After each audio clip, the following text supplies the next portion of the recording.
Esther Chapter 9, Scripture reading by Miss Lindsay. Now in the 12th month, that is the month Adar, on the 13th day of the same, when the king's commandment and his decree drew near to be put in execution, in the day that the enemies of the Jews hoped to have power over them, though it was turned to the contrary, that the Jews had rule over them that hated them. The Jews gathered themselves together in their cities throughout all the provinces of the king Ahasuerus to lay hand on such as sought their hurt, and no man could withstand them, for the fear of them fell upon all people. And all the rulers of the provinces, and the lieutenants, and the deputies, and officers of the king helped the Jews, because the fear of Mordecai fell upon them.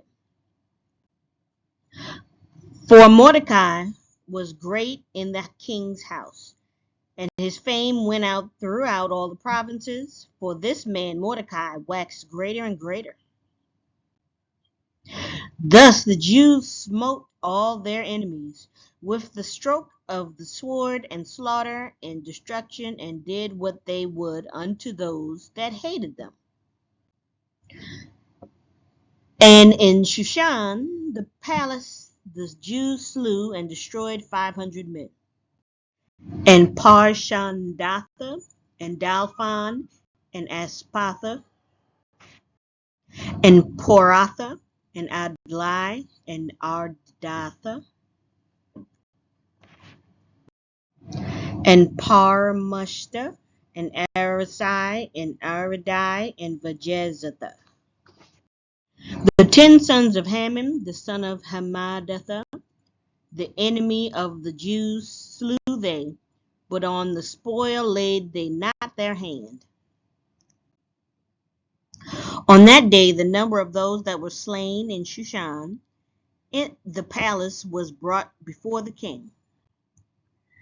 And the king said unto Esther the queen, the Jews have slain and destroyed 500 men in Shushan the palace.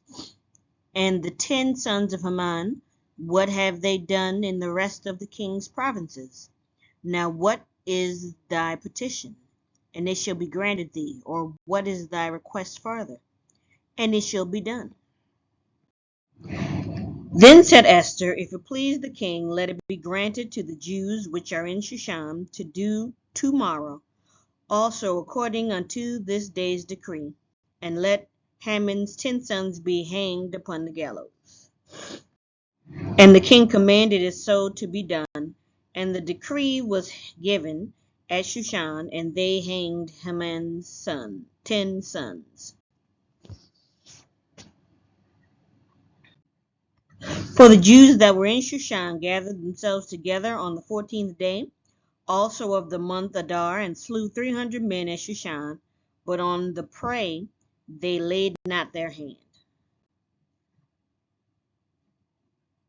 But the other Jews that were in the king's provinces gathered themselves together, and stood for their lives, and had rest from their enemies, and slew of their foes 75,000. But they laid not their hands on the prey. On the 13th day of the month Adar, and on the 14th day of the same rested they, and made it a day of feasting and gladness. But the Jews that were at Shushan assembled together on the 13th day thereof, and on the 14th thereof, and on the 15th day of the same they rested, and made it a day of feasting and gladness. Therefore the Jews of the villages that dwelt in the unwalled towns made the 14th day of the month Adar a day of gladness and feasting, and a good day, and of sending portions one to another.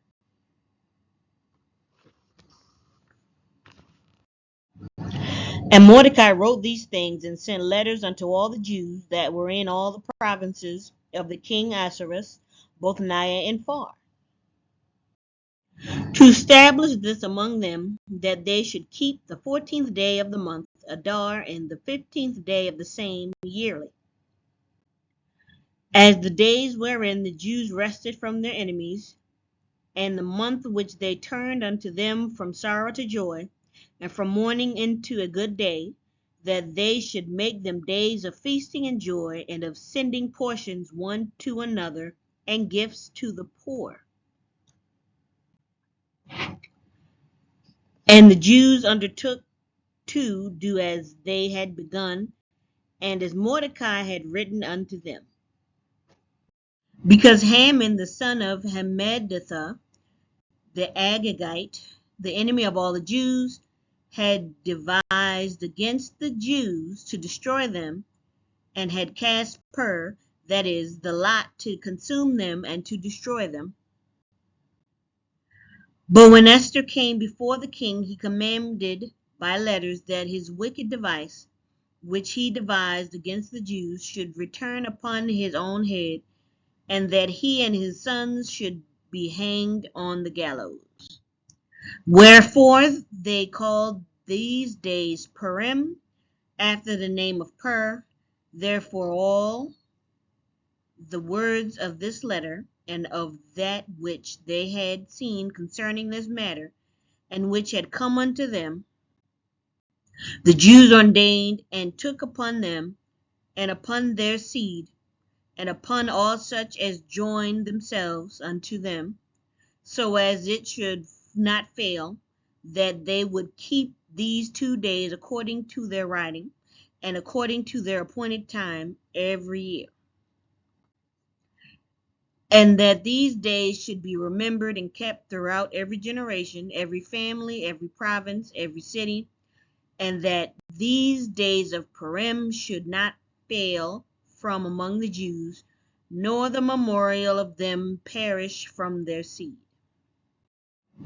Then Esther the queen, the daughter of Abihail, and Mordecai the Jew, wrote with all authority to confirm this second letter of Purim.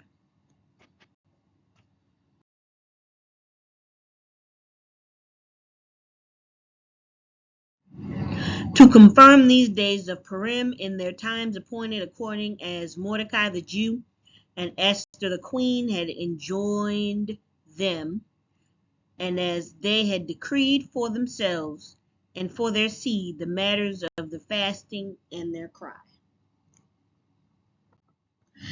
And the decree of Esther confirmed these matters of Purim, and it was written in the book. Thank you for watching. Have a blessed day.